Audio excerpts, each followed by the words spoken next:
Yo mi primer hijo lo tuve a los 16 años.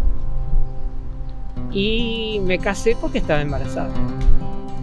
Y yo tengo varias cosas que no se cumplieron, que toda persona se cumpliría. Por ejemplo, proponerme matrimonio. A mí nadie me preguntó si me quería casar.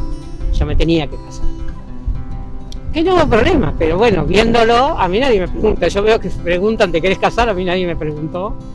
Y está bien, me casé, tuve mi hijo a los 16, después nació 4 años después una hija, y 2 años, 1 año y medio nace Darío, y a los 2 añitos nace otro hermano, y ahí tuve una experiencia que yo veo a las mujeres, los derechos que han ido ganando, y que está bueno, pero que yo no los tuve.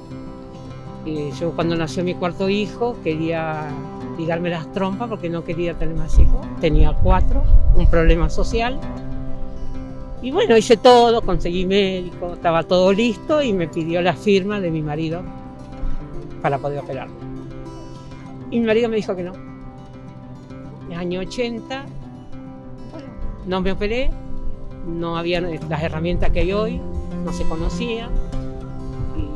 Yo con los 4 hijos y un discapacitado tampoco tenía tiempo de ver otras cosas. Era la rehabilitación, el médico, la escuela, los chicos, la escuela, los chicos, y esa era mi vida. O sea, era un torbellino, o sea, no.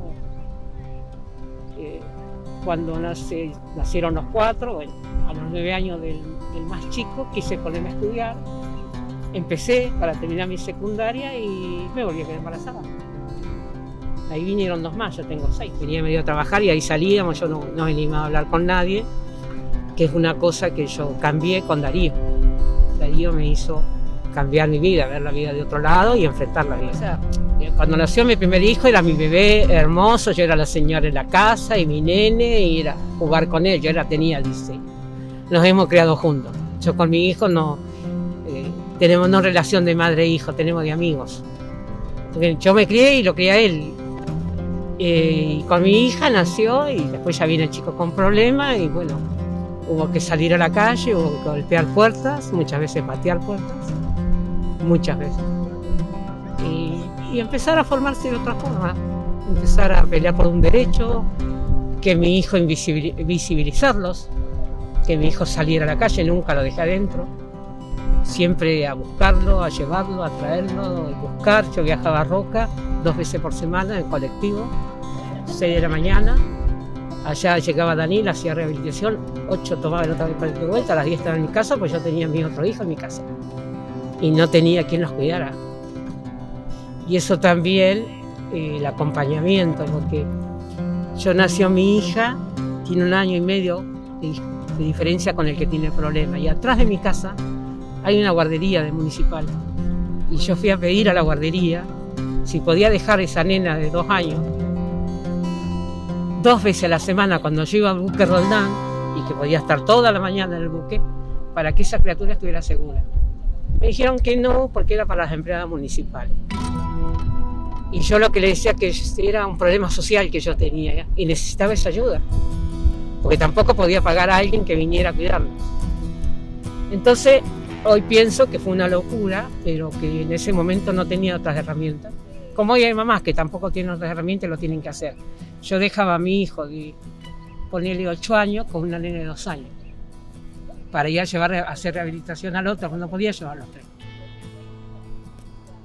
Hoy lo veo como una locura, pero era lo que había. Y uno con las herramientas y lo que puede. Era muy callada, muy siempre, o sea, ya te digo, atrás de lo que decía mi marido estaba bien, nunca cuestionaba. Viste, estaba todo bárbaro, después ya empecé a cambiar, no, yo tengo que salir, o sea, y empecé a golpes y porrazos a enfrentar la vida y a tomar decisiones. Yo aprendí a tomar decisiones hará 10 años. Yo no tomaba decisiones, a mí me preguntaban ¿qué te gusta? Y para mí era todo igual. Porque yo nunca tomé una decisión, nunca dije, o sea, nunca sentí que por ahí hay gente que lo debe sentir, cuando vos querés estudiar algo y tenés mucha ganas de estudiar algo, yo eso nunca lo tuve. ¿Viste? O sea, o querés viajar, no, a mí me da igual, o sea, querés viajar, sí viajo, querés venir, sí voy. A mí, yo no sé elegir. Ahora estoy aprendiendo a elegir, no, esto no lo quiero hacer y no lo hago. Ese fue el cambio que yo veo ahora, que yo elijo dónde quiero ir, y yo antes eso no, eso estaba... O sea, mi casa eran mis hijos, un chico con discapacidad y yo tratando de sobrevivir. Y la idea de que yo no quería a mi hijo sentado en una silla de ruedas tomando mate. Claro. Eso lo vi de un primer momento, yo no lo quiero sentado tomando mate. Y no sabía qué había que hacer, pero lo logré. Mi hijo no está sentado. Hoy sí, por la pandemia está dentro, pero si no, no pasa.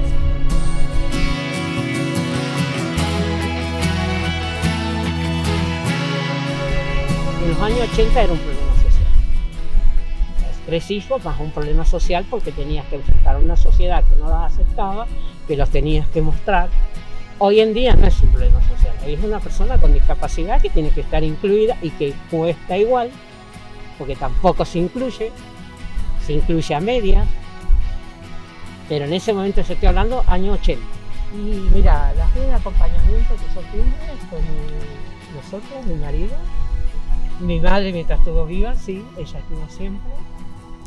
Cuando ella falleció, ya hace 30 años, bueno, pero después de la familia muy poco. O sea, hasta hoy la familia te dice, hola, ¿cómo estás? Si necesitas algo, llamame.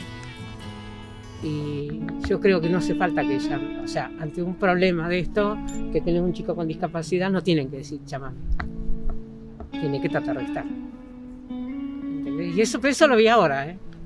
Cuando yo empecé a ver el movimiento de mujeres que empezaron a salir por la televisión, empezaron a hablar de los derechos, y es como que yo me sentí respaldada. O sea, yo sentí que, bueno, alguien estaba hablando de lo que yo sentía, y como que tenía una herramienta más como para poder enfrentar mi problema de matrimonio, de marido.